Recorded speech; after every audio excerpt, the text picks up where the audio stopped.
Nyaman karena emang dia ahlinya atau nyaman karena dia hanya ngebelain Anda. Ah, Kalau orang belum apa-apa udah tenang hidupnya gitu, nggak akan ada mm. perkembangan itu. Kayak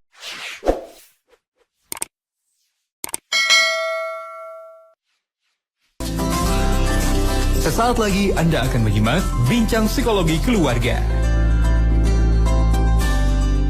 Bisa juga begitu ya, Pak Osmin dan juga Bu Lilis, ketika stres melanda, ternyata bisa juga dengan menyimak hal-hal yang positif itu juga bisa mengurangi tingkat stresnya, seperti itu ya Pak Osmin? Ya, betul. Apalagi ketika menyimak MQ, kemudian ada materi-materi berkaitan dengan tadi ya, dengan stres, berkaitan dengan yang agama gitu. Tentunya jadi Iya. insight untuk apa yang harus saya lakukan. Misalnya ketika stres dibahas tentang kesabaran. Namanya juga ujian. Akhirnya pasti positive thinking. Jadi ketika Hmm. ada tekanan ya ini ujian, ini harus dihadapi gitu.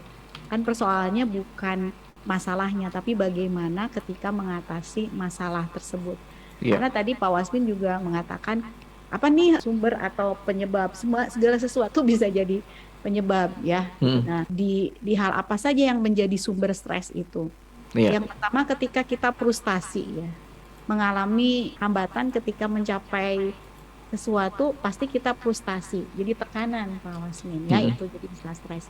Yang kedua ada konflik, keharusan memilih ya. Misalnya saya memilih jeruk atau mangga. Hmm. Hmm. Nah, itu bingung mau milihnya ada konflik. Akhirnya jadi tekanan ya. Itu yang kedua. Yang ketiga, tekanan secara eksternal internal ya. Tuntutan-tuntutan di lingkungan keluarga gitu ya. Kayak kemarin dia pengen kuliahnya di salah satu jurusan X misalnya. Nah, Iya. orang tuanya pengen di A dan orang tuanya bilang, "Kamu ke jurusan X mau jadi apa?" gitu. Nah, akhirnya bagus yang diambil oleh kakaknya adalah udah psikotes aja ke Bu Lilis biar by data gitu. Hmm. Hmm. Biar sesuai dengan data mana sih sebenarnya bisa jadi emang potensi anak ini sesuai dengan yang harapan orang tua atau bisa jadi emang sesuai dengan yang diinginkan oleh anak ya itu. Kemudian kalau misalnya ada ancaman-ancaman juga bisa menjadikan kita stres. Itu sumber dari stres ya. Terutama yang paling banyak adalah di frustasi dan konflik ya Pak Wasmin. Nah, itu. Hmm. Hmm. Iya, iya, baik, baik. Selanjutnya ini juga ada yang sudah bergabung dari WhatsApp MKFM Bandung. Ada Ibu Rosi di Subang ini, Pak Osmin dan juga Bu Lilis. Izin bertanya, begitu kalau saya ini, Bu Lilis dan juga Pak Wasmin, kalau ada masalah sedikit aja ini susah tidur, hati gelisah. Kalau nggak dicurhatin ke teman atau saudara, hati ini nggak plong. Jadi gimana ini, Pak Wasmin dan juga Bu Lilis, cara mengatasinya? Apakah dengan curhat ke teman atau saudara itu juga bisa mengelola tingkat stres yang saya alami begitu? betul, betul. Ada 8 cara mengatasi stres. Nanti kita akan bahas satu persatu. Salah satunya ini, seeking Mm-mm. social support namanya, seeking social Mencari support. Hmm. support dari sosial Nah, bisa juga ya. Dan hanya tadi memang yang harus hati-hati, Ya. jangan salah cari orang ya. Hmm. Ada yang malah nambah stres. Itu level yang paling jelek ya. Ketika curhat ke orang, malah orang itu nambah stres. Nah, yang level lebih tingginya, ketika curhat ke orang, agak nyaman. Setelah curhat jadi nyaman. Iya. Tapi ini ada dua kemungkinan. Nyaman karena emang dia ahlinya, atau nyaman karena dia hanya ngebelain Anda. Ah.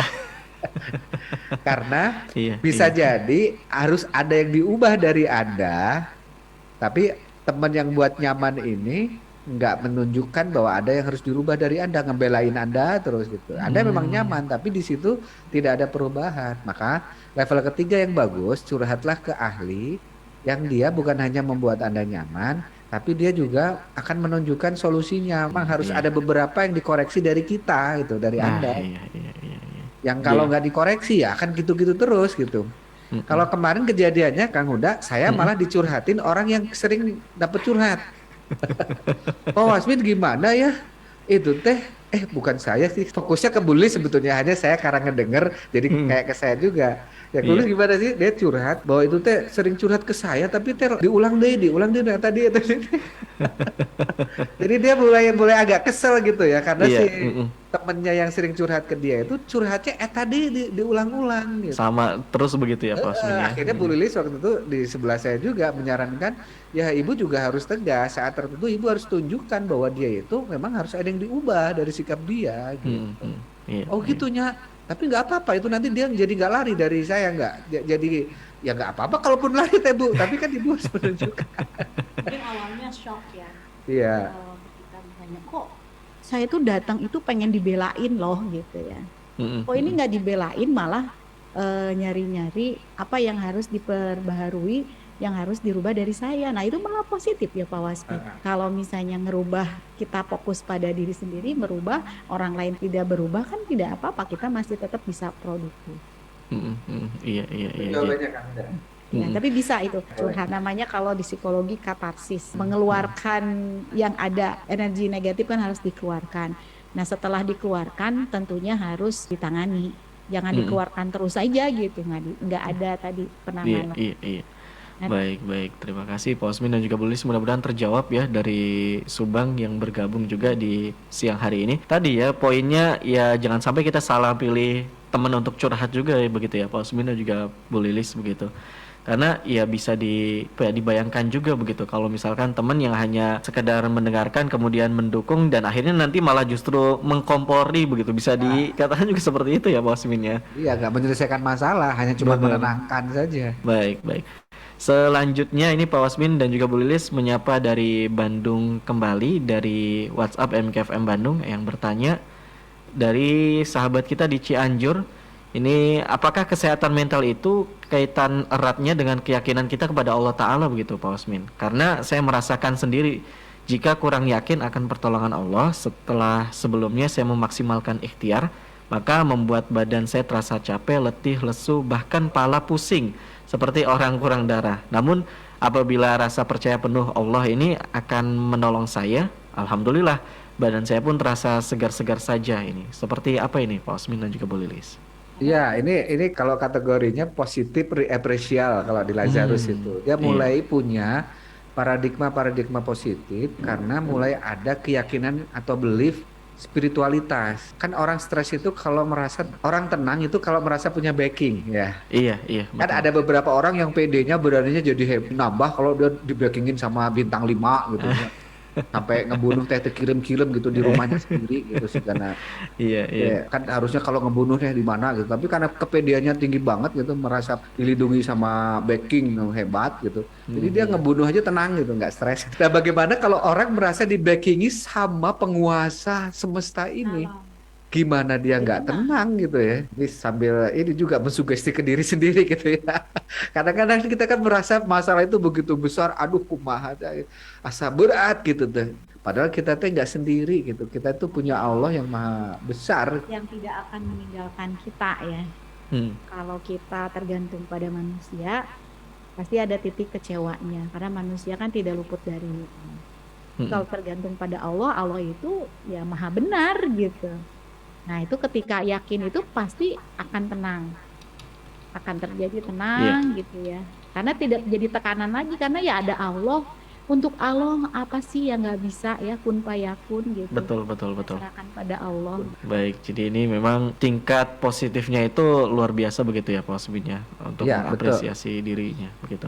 Terutama juga ada penyebab stres di mana ketika kita udah usaha staker kebek gitu. Kalau di Jogja apa ya, usaha peres keringat, banting tulang gitu kan, tiba-tiba nggak dihargai sama orang, tapi kita yakin bahwa ada yang melihat yang tidak terlihat gitu ya. Itu tiba-tiba kita merasa lega lagi, kan ada Allah yang melihat gitu ya.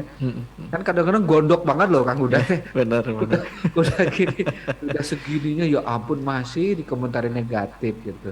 Tapi kalau kita yakin bahwa ada yang melihat kita, tapi nggak terlihat, tapi beliau melihat kita, itu kita tiba-tiba merasa jadi plong gitu, jadi lega gitu ya. Karena itu penyebab stres juga loh, pengen berharap dihargai, tidak dihargai tadi kan.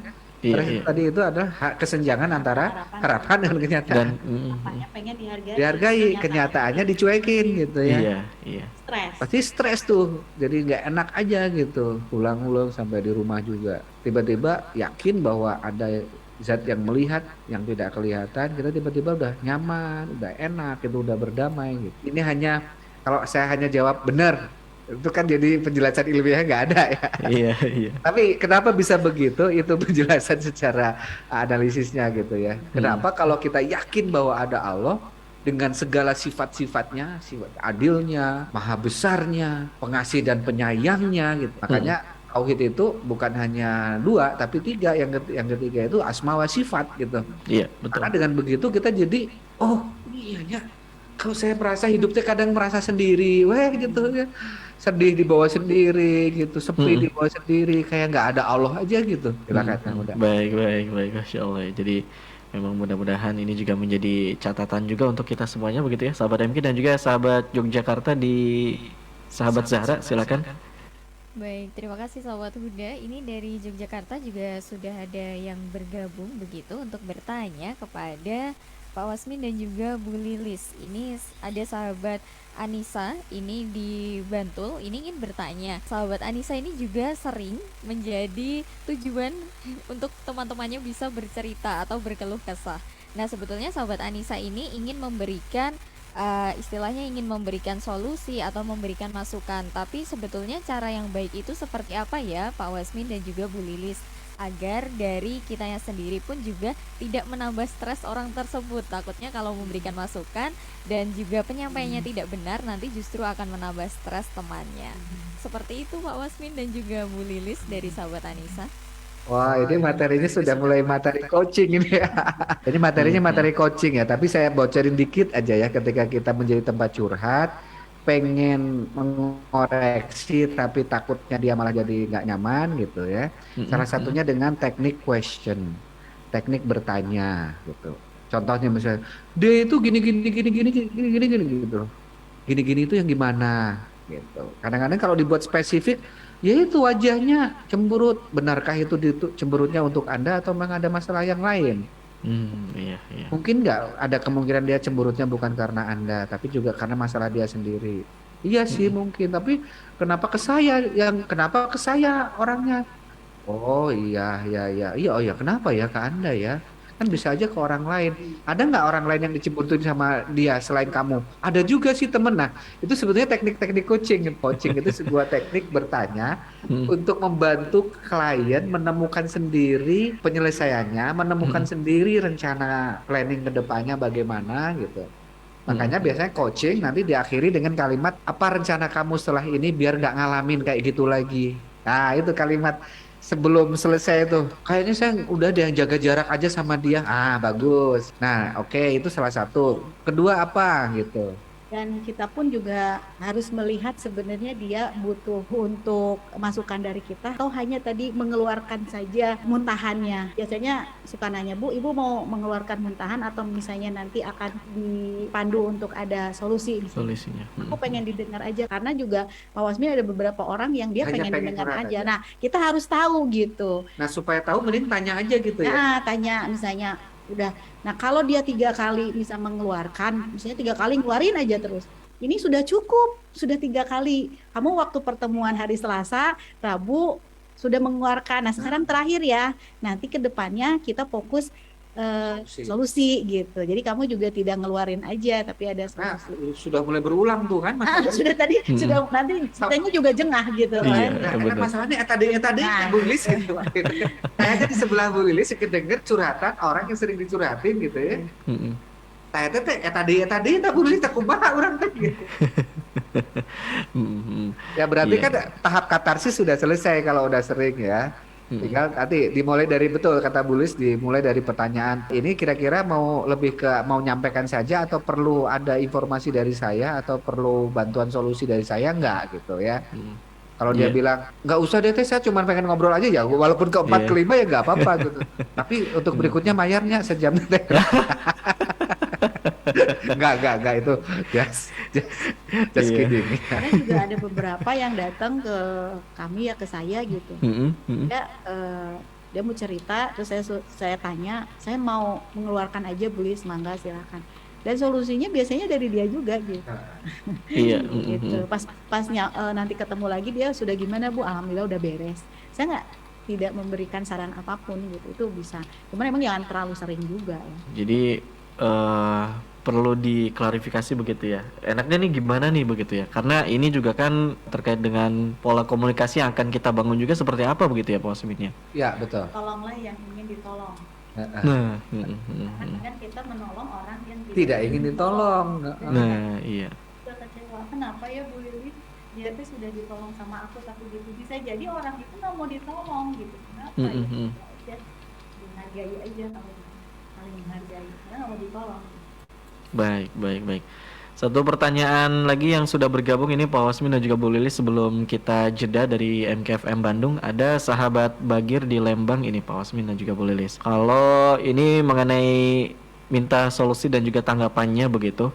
Jadi saya sering ketika mempunyai suatu persoalan itu suka ingin menyelesaikannya secara secepatnya dan pada hari itu juga. Ya kalau orang bilang sekarang mah satset begitu ya Pak Wasmin dan juga Bu Lilis. Karena jika dinanti-nanti suka nggak tenang bawaannya. Nah, apakah yang jadi pertanyaannya, apakah secara kesehatan mental itu ada kaitannya merupakan suatu kebaikan atau seperti apa begitu Pak Wasmin dan juga Bu Lilis? Sebetulnya stres itu kalau dikelola dengan baik akan menjadi pengembang diri gitu. Karena ciri-ciri pribadi yang berkembang emang dia akan mendapati fase-fase stres. Itu ciri-ciri bahwa dia berkembang loh. Kalau orang belum apa-apa udah tenang hidupnya gitu, nggak akan ada perkembangan itu. Kayak cerita yang ada seorang profesional kan pakai dasi gitu, tiba-tiba dia ada kunjungan ke sebuah daerah pertanian gitu, pas lagi lewat pematang sawah ada gubuk gitu. Iya. Hanya ada orang lagi jam 9 pagi, orang lagi pada nyangkul, pada bajak sawah, pada nanam padi. Dia malah tidur-tiduran santai di gubuk gitu deh, di saung deh gitu. Si orang profesional itu tanya, "Bapak, kenapa orang pada kerja bawa santai-santai gini?" gitu. Ya hidup kan harus dibawa santai. Emang kenapa kalau saya harus kerja keras? Kan Bapak butuh banyak uang. Emang kalau udah punya uang mau apa? Ya Bapak bisa beli kendaraan, bisa beli villa. Emang kalau beli villa untuk apa? Untuk santai-santai Pak. Lah ini saya udah santai kata si bapaknya. Jadi santai nih. Artinya dalam konteks tadi itu orang ini belum ya masih banyak yang harus dikembangkan, banyak orang yang harus ditolong sama dia tapi santai-santai, nggak stres gitu loh. Iya. Ini kan dalam konteks ini jelek sebetulnya. Santainya dia itu jelek loh. Benar. Santai pada tahapan yang belumnya harus santai gitu ya. Belum waktunya santai sebetulnya kan jelek gitu. Iya. Kan harusnya dia stres, dengan stres itu dia mulai terdorong untuk menyelesaikan harapan. Stres itu kan karena ada harapan, nggak sesuai kenyataan. Harapannya pengen panen 10 kintal misalnya ya. Stres itu adalah bagaimana dia mengejar 10 kintal, dan kalau 10 kintal tercapai kan dia mulai sejahtera, mulai tenang begitu ya. mentalnya normal lagi gitu kan. Pertanyaannya, Kang, kalau misalnya kita masalah-masalah yang kecil emang bisa diselesaikan dengan cepat gitu. Iya. Apalagi masalah konflik suami istri itu, kalau saya dengan istri udah komitmen sebelum matahari terbit besok sudah harus selesai diranjang gitu. Itu boleh, harus kayak gitu. Tapi kan ada masalah yang diselesaikannya bulanan, tahunan. Terutama visi-visi kita itu. Beberapa tercapai baru sekian tahun. Pakai SWOT segala, bahkan untuk selesai kita harus belajar lagi beberapa bulan untuk ikut training. Nah, itu nggak bisa sehari selesai karena ada masalah-masalah besar. Nggak semua masalah bisa selesaikan sehari itu. Ada masalah besar yang kita harus, bahkan untuk menyelesaikan masalah itu kita butuh ilmu, butuh alat yang kita kumpulkan berbulan-bulan tuh selesai itu masalah itu. Cepet ya. Iya, betul. Tergantung masalahnya. Ada masalah yang diselesaikan dalam waktu 1 menit, ada gitu. Ada yang diselesaikan 1 jam, 1 hari, 1 bulan, 1 tahun, 10 tahun. Yang 1 jam diselesaikan 1 jam, yang 1 menit diselesaikan 1 menit. Jangan sampai yang 1 menit diselesaikan 1 tahun, menunda itu tambah stres. Atau misalnya yang harusnya setahun harus diselesaikan secepat-cepatnya. Apa yang terjadi? Stres juga, karena kan harus diselesaikan setahun. Ini dia harus sehari selesai. Nah mungkin nanti tambah tension, tambah tertekan. Enaknya langsung ini ya, kalau bisa nelpon, Kang barusan bisa langsung studi kasus, misalnya masalah gitu ya. Baik. Berarti ini bisa lebih merinci begitu ya Pak Wasmin dan juga Bu Lilis ya. Karena tadi kita juga perlu ketahui begitu masalahnya dari yang seperti apa terlebih dahulu, dan kalau memang bisa diselesaikan pada hari itu juga, ya diselesaikan pada hari itu juga seperti itu. Baik, kita jeda terlebih dahulu Pak Asmin dan juga Bu Lilis di segmen yang kedua ini, dan juga sahabat Zahra di Yogyakarta.